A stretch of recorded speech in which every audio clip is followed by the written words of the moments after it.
Hi, everyone. Fantastic to see a full room on a Friday afternoon. My job in the next 15 minutes is to give you something brand new to stress about and to get obsessed about.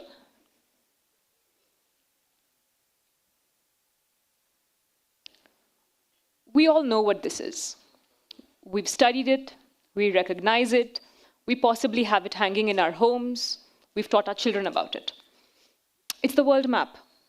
It's supposed to represent the world we live in. Only it doesn't. This is the Mercator projection. It was created by Gerardus Mercator in 1565, a Flemish cartographer born in Belgium. The objective of this map was for the purpose of navigation, where he was able to represent the world as a series of straight lines, making the globe a flat surface. And that was supposed to be what it did.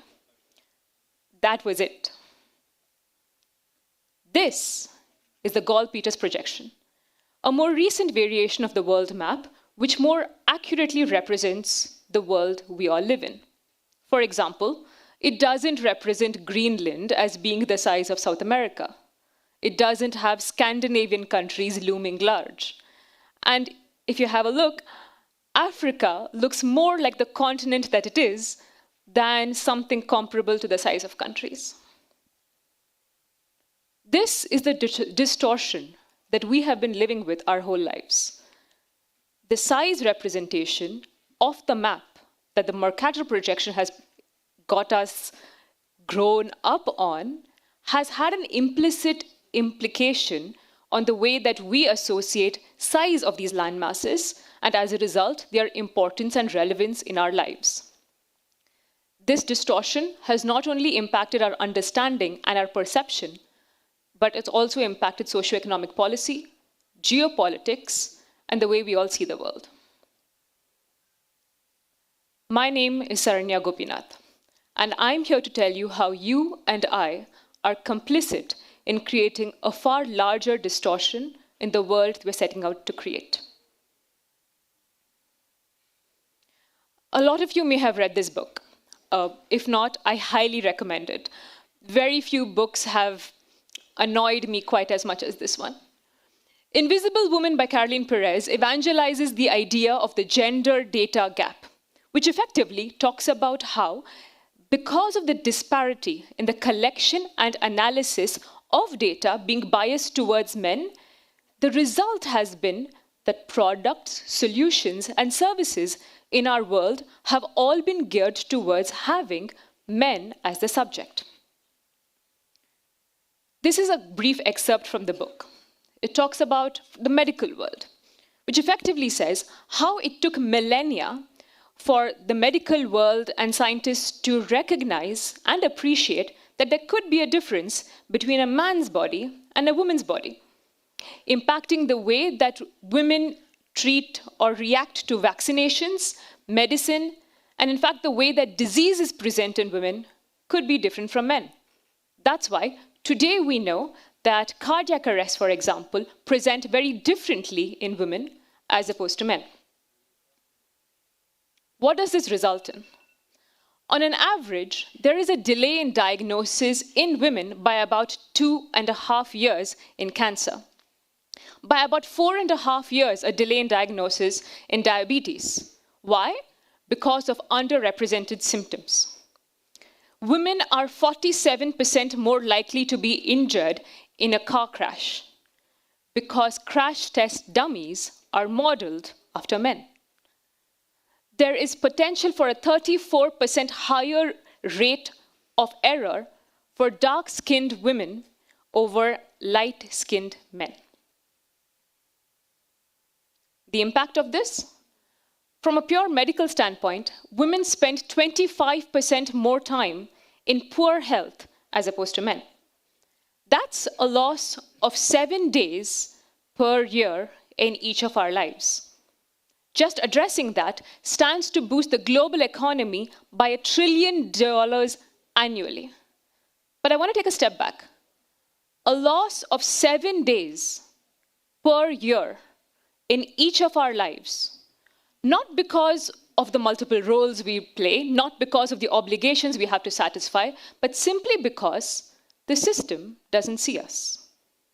To put it differently, we have been rendered invisible. But we kind of already know all this, don't we? We are all women in data, women in AI. You all understand this at different points.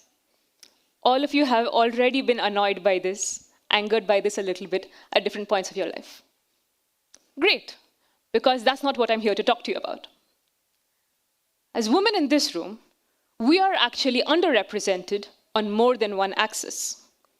Not only are we underrepresented by gender, but also by ethnicity and geography. This is a brief analysis of a study that was done in the USA, where they were not only able to identify and ascertain their society as broken up by ethnicity, but were also able to A, project what the ethnicity would look like in the year 2050, have a deep dive study on the propensity for the affliction of diabetes, as well as mortality by race. Closer home to India, our understanding stands something like this. We have an appreciation that the mortality rate for children under 5 in tribal communities is higher than the national average, partly impacted by their impaired access to formal healthcare. Sickle cell disease, anemia, occurs at higher frequency in certain castes of the country and certain tribes. A study in 1996 confirmed that there is a higher prevalence of color vision deficiency in members of certain castes in Andhra Pradesh. In short, our understanding of this, as compared to the rest of the world, is extremely shallow. We do not have an adequate infrastructure by which we recognize and appreciate the ways in which we differ from the rest of the world.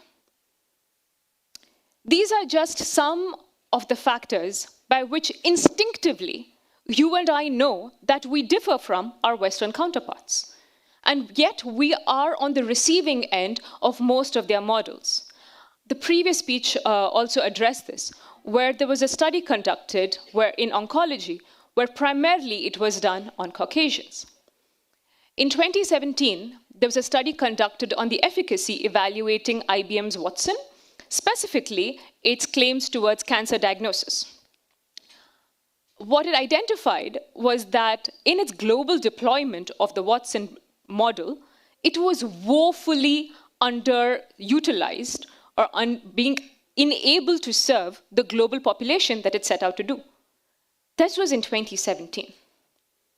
Now, before we get into anything else, I am not wading into the conversation about whether or not we should build a local LLM. What I am saying, though, is without local data, it's a moot point.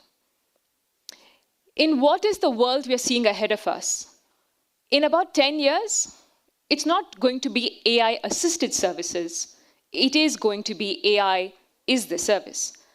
And in that world, we're only as good as the data we serve it. Cool. I've done my job so far. Introducing data as DPI.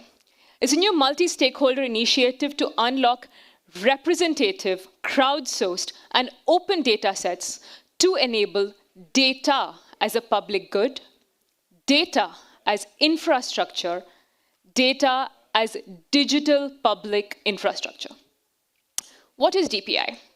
Quick rewind. DPI, I would argue, is India's best export since Bollywood or yoga. It's a new form of problem solving, a new approach to it to address population scale problem statements. And we all know this, love this, and have spoken about it with our friends. The most popular examples being Aadhaar, UPI, and in fact, even Cohen. The highlight of this is the public-private partnership by which we are able to deliver population scale solutions. The proposal here is to take data, taking the DPI approach. Broadly twofold. Number one, unlocking existing data sets, and the second, very critically, creating new primary data sets. Quick overview of the problem statement that we're looking to address. Number one, ensuring that government-funded data sets are publicly made available to all taxpayers, that we have government-funded data sets to start building our models on. Second, creating infrastructure and incentive for private entities and individuals to share their data. This is not unheard of. There was the, I think, Blue Ribbon Project in the US, also efforts by NIH, which enable individuals such as you and me to contribute even our healthcare data in a safe, secure, anonymized fashion. And then, of course, the last bit, which I'm personally very passionate about, is ensuring there is more primary research to address and identify the gaps in our current understanding of the country. Now, this is not a complete greenfield. There is already fantastic work happening. But before that, a quick overview of the proposed model. The idea is not only to have multiple stakeholders interacting with the data lakes in a safe, secure manner, but also ensuring that there are adequate incentives flowing through the system for the further proponent of it. A little bit about the work that's happening in this space so far. Recently, the Ministry of Electronics and IT launched AI Kosha. It's a platform to access government data sets. You should really check it out. Some of them are pre-existing ones, such as our census programs, but there's also new language packages that have been coming out as a result of the Bhashini project. PhonePe, private entity, UPI player, a lot of you may be using them already. They do fantastic work in publishing their UPI data and making it accessible to everybody. Recently, they've even launched API access of this. Now here's the question. Why am I telling you all of this? I've always believed you do not send a man to do a woman's job. This is a job for women. What better room than a room full of women AI leaders to discuss the urgent, critical need to create representative data sets and what you can do in creating those inclusive data sets today. I would urge each of you, as you go back to work in creating projects and in setting out new plans, conceptualize more representative data sets. Err on the side of excess, wherein there are distinctions and variations in our society, which unfortunately we do not have an adequate understanding of yet. Create more inclusive experiments. If there are any primary research entities or academia you can reach out to help engage in what would define a more inclusive experiment, please do so. And definitely, put all your efforts in putting in primary research to address these gaps of what we don't know about our society as yet. And of course, lastly, if any of these problems are something that interest and excite you, I would urge you to join us. Because only with that can we ensure that all of us are invisible no more. Thank you so much.